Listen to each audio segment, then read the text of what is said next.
হজ করার আগে পর্যন্ত আপনি গালাগালি করতে পাবেন, হজ করার আগে পর্যন্ত আপনি অন্যায় করতে পাবেন, হজ করার আগে পর্যন্ত আপনি লোকের জমি হড়প করতে পাবেন। এই মূল্যবান জুমার দিনের যে সময়, সে সময়টা ইনশাআল্লাহ কোরআন এবং সুন্নাহের কথা শুনে নিশ্চয় আমরা অতিবাহিত করব ইনশাআল্লাহ। আল্লাহ পাক রব্বুল আলামিন বলছেন, ওয়াফিকু ফি সাবিলিল্লাহ, তোমরা আল্লাহর পথে খরচা করো। ওয়া আহসিনু ইন্নাল্লাহা ইউহিব্বুল মুহসিনিন, আর তোমরা ইহসান করো, ভালো কাজ করো। নিশ্চয় আল্লাহ পাক রব্বুল আলামিন ইহসানকারীদের, সৎকর্মশীলদের পছন্দ করেন। তার মধ্যে যে আয়াতটিতে আল্লাহ বলছেন, ওয়ালা তুলকু আইদিয়াকুম ইলা তাহলুকা বিআইদিকুম ইলা তাহলুকা, তোমরা নিজেকে নিজে ধ্বংসের দিকে ঠেলে দিও না। অত্র আয়াতে তিনটি কথা আল্লাহ পাক রব্বুল আলামিন বললেন। প্রথম হচ্ছে আল্লাহর রাস্তায় খরচা করার কথা বললেন। তারপরে আমরা যেন নিজেকেই ধ্বংসের দিকে ঠেলে না দিই, ক্ষতির দিকে ঠেলে না দিই, আমরা যাতে করে ক্ষতিগ্রস্তের দিকে নিজেকেই ঠেলে না দিই। তারপরে আল্লাহ বলছেন যে তোমরা সৎকর্মশীল হও। কেন? আল্লাহ পাক রব্বুল আলামিন সৎকর্মশীলদের পছন্দ করেন। এখানে আমরা সবাই বুঝি এই বিষয়টা যে আল্লাহর রাস্তায় খরচা করাটা আমরা বুঝি। সাধারণত দেখব মসজিদ, মাদ্রাসা, সাদকা, দান, খায়রাত, যাকাত, এগুলো আল্লাহর রাস্তায় খরচার মধ্যে আসে। এরপরে আল্লাহ বলছেন যে তোমরা সৎকর্ম করো। হ্যাঁ, তার আগে বলছেন যে তোমরা ওয়ালা তুলকু আইদিয়াকুম ইলা তাহলুকা, তোমরা নিজেকে ধ্বংসের দিকে ঠেলে দিও না। এই ধ্বংসের দিকে ঠেলাটা আমরা দেখতে পাচ্ছি সাধারণত দুই ধরনের দেখতে পাই, প্রকাশ্যে এবং অপ্রকাশ্যে। একটা হচ্ছে প্রত্যক্ষ, একটা পরোক্ষ।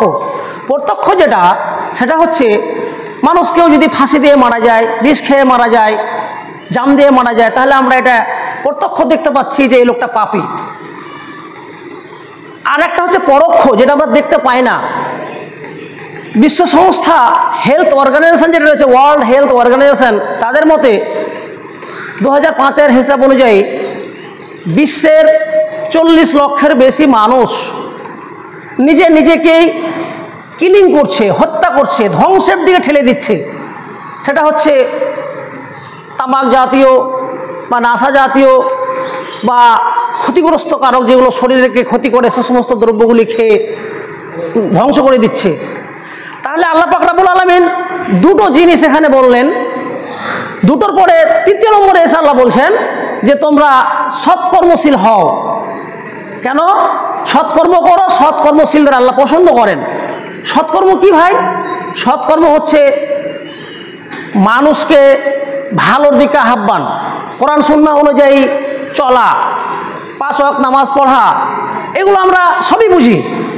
কিন্তু সৎকর্মের মধ্যে একটা যেটা হচ্ছে, আল্লাহ রাসূল সাল্লাল্লাহু আলাইহি ওয়াসাল্লাম বলছেন যে প্রত্যেকটা মানুষকে ভালো কাজের দিকে ডাক দেওয়া অথবা ভালো পরামর্শ দেওয়া, সেটাও একটা সৎ কাজ, সেটাও একটা সাদকা, সেটাও একটা আপনার মানে ইহসান করা তার উপরে। যেমন ধরুন একটা মানুষ অন্যায় করছে, খারাপ কাজ করছে, আপনি তাকে যদি বলেন এটা করতে নেই, করিও না, সেটা লোকটা মেনে যায়, এটা তার উপরে ইহসান হলো, তাকে ইহসান করা হলো। সৎকর্মশীল হওয়ার জন্য তাকে উপদেশ দেওয়া হলো। এই কথাটা আল্লাহ পাক রব্বুল আলামিন বলছেন, ওয়া আহসিনু, তোমরা সৎকর্ম করো, ইন্নাল্লাহা ইউহিব্বুল মুহসিনিন, নিঃসন্দেহে আল্লাহ পাক রব্বুল আলামিন মুহসিনদেরকে পছন্দ করেন, সৎকর্মশীলদেরকে পছন্দ করেন। এবার তারপর আয়াতে আল্লাহ বলছেন, ওয়া আতিমুল হজ্জ ওয়াল উমরাতা লিল্লাহ, তোমরা হজ করো এবং উমরা করো। হজ এবং উমরা তোমরা পালন করো লিল্লাহ, আল্লাহর জন্য। এতগুলো কথা বলার পরে আল্লাহ এই কথাটা বলছেন, এর মানে কি? বোঝা যাচ্ছে সাদকা যেমন দিনের পথে খরচা করা একটা বিষয় রয়েছে, যাকাত দেওয়া যেমন দিনের পিছনে মানে আপনার এটা একটা ঋণ আপনাকে দিতে হবে, তেমনই হজ করাটা একটা আপনার জন্য ঋণ, এটা আপনাকে পরিশোধ করতেই হবে। এবং অনেক মানুষ রয়েছে যারা হজ এবং উমরা করে মানুষকে দেখানোর জন্য, তাই আল্লাহ পাক রব্বুল আলামিন জন্য, অন্য কারোর জন্য নয়, নেকির উদ্দেশ্যে, নেকির উদ্দেশ্যে করতে হবে। এই কথাটা আল্লাহ বলার পরে আমরা এর ব্যাখ্যার দিকে একটু যাই যে হজ কি আর উমরা কি, এটা একটু বুঝতে হবে। হজ হচ্ছে আল্লাহ পাক রব্বুল আলামিন এই সূরারই 97 নম্বর আয়াতে বলছেন আল হাজ্জু আশহুরুম মা'লুমাত, হজ হচ্ছে নির্দিষ্ট কয়েকটা মাসের মধ্যে, তার মানে শাওয়াল, জিলকাদ, জিলহজ। আপনারা জানেন যারা হাজি তারা উঠতে শুরু হয়েছে। আপনার এপ্রিলের 13 তারিখ পর্যন্ত যারা উমরা করতে যাবে তাদের ল্যান্ড পজিশন শেষ, আর তারা ল্যান্ড করতে পারবে না। এই মাসের যে 13 তারিখ চলে গেছে এরপরে আর উমরা করার জন্য কেউ যেতে পারবে না, এখন হাজিরা যাবে। আর ওখান থেকে ব্যাক চলে আসতে হবে এই মাসেরই 27 তারিখ অবধি, ওখান থেকে তাকে চলে আসতে হবে, আর ওখানে থাকতে পাবে না। এটা মূলত হজের পিরিয়ড। এখন থেকে নিয়ে জিলহিজ্জার 10 তারিখ পর্যন্ত সাধারণত হজের যে পিরিয়ডটা, তারপরে ওখান থেকে ফেরত আসবে। মূলত আমরা বলতে পারি 3টা মাস সাধারণত হজের জন্য সময় লাগে। তার জন্য আল্লাহ বললেন হজটা হচ্ছে নির্দিষ্ট একটা পিরিয়ডের জন্য, কিন্তু উমরাটা কোনো নির্দিষ্ট পিরিয়ড নয়। হজ হচ্ছে ইসলামে ফরজ একটা মুসলিমের জন্য। কোন মুসলিমের জন্য? যার অর্থ রয়েছে, যে হজের নেশাবে পৌঁছে গেছে। এখন মনে করেন আমাদের মধ্যে কিছু লোক রয়েছে, 10 বিঘা জমি জায়গা রয়েছে, বাড়িতে ট্রেক্টর রয়েছে, গাড়ি বাড়ি মাশাআল্লাহ সব ঠিকঠাক। ও তখন ভাবছে যে আমার মেয়ের কবে বিয়ে শেষ হবে, তারপরে হজ করতে যাব। জি না, আপনি আজকে যদি মারা যান তাহলে আজকেই মারা গেলে আপনাকে জেনে রাখুন আপনার হজটা থেকে গেল, আপনাকে হজের জন্য কৈফিয়ত দিতে হবে আল্লাহকে। যেমন যাকাত একটা ফরজ, 5 ওয়াক্ত নামাজ যেমন একটা ফরজ, রোজা যেমন ফরজ, 5টা ফরজ স্তম্ভের মধ্যে হজ হচ্ছে একটি ফরজ আমল। হজ আপনাকে করতেই হবে যদি আপনি হজের নিসাবে পৌঁছে যান। তাহলে আপনাকে ছেলে মেয়ের বিয়ে দেওয়ার জন্য আপনাকে অপেক্ষা করতে লাগবে না। হজের আপনার বয়স বলে কোনো কথা নেই, অর্থ হয়েছে, আপনি সম্পদশালী, আপনি ধনত্বশালী, আপনি হজ করুন। কত টাকা হতে হবে? আপনার এখান থেকে যাওয়ার আসার যে খরচাটা যেটা দিতে হচ্ছে গভর্নমেন্টকে, দিয়ে আপনার পরিবারে 45 দিন 50 দিন যে সময় লাগছে, যদি তাদের বাড়িতে খাওয়ার যদি ব্যবস্থা হয়ে থাকে তাহলে আপনার জন্য হজ ফরজ। কিন্তু আমাদের মাথায় কি ঢুকেছে যে হজ করব কখন? যখন খুব ভালো নামাজি হতে পারবো, খুব মোত্তাকি হতে পারবো, খুব ভালো কিছু আমল করতে পারবো, যখন আর মাঠে যেতে হবে না, বয়স হয়ে গেছে, যখন আর কাউকে গাল দিতে হবে না, এখন ছেলেরা সব কিছু করছে, তখন হজ করব। তার মানে কি আপনি এটা বোঝাতে চাইলেন যে আপনি হজ করতে গেলে গাল দেওয়ার বাহানায় আপনি যদি বসে থাকেন, দিয়ে যদি মনে করেন যে আমার বয়স হয়নি, আপনি মারা গেছেন, এর জন্য আপনাকে কৈফিয়ত দিতে হবে, তার মানে আপনি বুঝাতে চাইলেন যে আপনি হজ করার আগে পর্যন্ত গাল দিতে পাবেন, হজ করার আগে পর্যন্ত আপনি গালাগালি করতে পাবেন, হজ করার আগে পর্যন্ত আপনি অন্যায় করতে পাবেন, হজ করার আগে পর্যন্ত আপনি লোকের জমি হড়প করতে পাবেন। এইটাই বোঝাচ্ছেন আপনি, এটা নয়। আসল কথা হলো আপনাকে শরিয়াত অনুযায়ী চলতে হবে, আপনার হজ ফরজ হয়েছে, হজ করতে হবে। উমরা কি? উমরার জন্য কোনো নির্দিষ্ট সময় লাগে না। এই 3 মাসের মধ্যে উমরা হচ্ছে না, এরপরে আপনি হজ করে এসছেন, হজ করার পরে আপনি যে কোনো সময় উমরা করতে যেতে পারেন।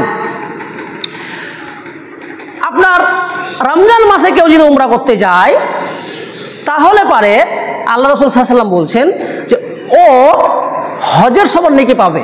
তার মানে কি এটা যে আপনার হজ ফরজ হয়েছে, আপনি হজ না করে উমরা করবেন? জি না, আপনার হজ ফরজ, আপনাকে আগে হজ করতে হবে, তারপরে উমরা করতে যাবেন। এখন একটা প্রশ্ন হলো যে উমরা করলে আমরা কি পাবো? রাসূলুল্লাহ সাল্লাল্লাহু আলাইহি ওয়াসাল্লাম তিরমিজির, নাসাইর 2630 নম্বর হাদিস এবং তিরমিজির 810 নম্বর হাদিস স্পষ্ট বলছেন, যারা বারবার হজ এবং উমরা করতে যায় ওদের গুনাহ মোচন করে দেওয়া হয়, মুছে দেওয়া হয়। অতীতে যে গুনাহ করলো ওই উমরা থেকে নিয়ে এই উমরা পর্যন্ত মাঝের যে গুনাহ হয়েছে সেই গুনাহগুলো মানে শেষ করে দেওয়া হয়, মানে মুছে দেওয়া হয়, এবং তার গরিবি দূর হয়। গরিবি মানে এই যে আমরা উমরা করতে যাই না, হজ করতে যাই না, হজ হয়েছে, আমরা টাকাকে কৃপণতার সাথে ধরে রেখেছি। হজ করার কথা, উমরা করার কথা বলার আগে আল্লাহ বললেন ওয়ানফিকু ফি সাবিলিল্লাহ। কেন বললেন? আল্লাহ এই জন্যই বললেন যে আল্লাহর রাস্তায় খরচ করার কথা এখানে আসছে, এই জন্যই আগে আপনাকে সচেতন করছে যে আপনি হজ করতে যাও মানে কি, এটা তো আল্লাহর রাস্তায় খরচা। আপনি সম্পদকে বাড়িতে আটকে রেখে দিয়েছেন, মনে করছেন যে আমরা ধনত্বশালী। জি না, আপনি ধনির দিকটা যেটা পেতে চাইছে, আল্লাহ যেটা আপনাকে দিতে চেয়েছিল আপনি নিলেন না। আপনি উমরা করলে, হজ উমরা করলে বারবার যদি আপনি যেতে থাকেন, আপনার বারবার আপনাকে আল্লাহ পাক রব্বুল আলামিন গুনাহকে মিটিয়ে দেয় এবং আপনার গরিবীকে দূর করে দেয়। তাহলে আমরা গরিবীকে ধরে নিয়েছি কি বলে, যেটি সম্পদ আমরা কামাই ওটিকে আমাদের নিজের রাস্তায় খরচা করি, আল্লাহ রাস্তায় খরচা করি না, তার জন্য এই অবস্থা আমাদের। আল্লাহ পাক রব্বুল আলামিন অন্যত্র আয়াতে বলেন সূরা ইসরার যে যেটা বায়তুল মাকদিস এবং মসজিদে আকসা যেটা আমরা বলি এবং মসজিদে হারাম, এই দুটো মসজিদের কথা আল্লাহ বলছেন যে বারাকনা হাওলাহু। আপনারা তো শুনেছেন, জানেন মেয়েরাজের ঘটনা।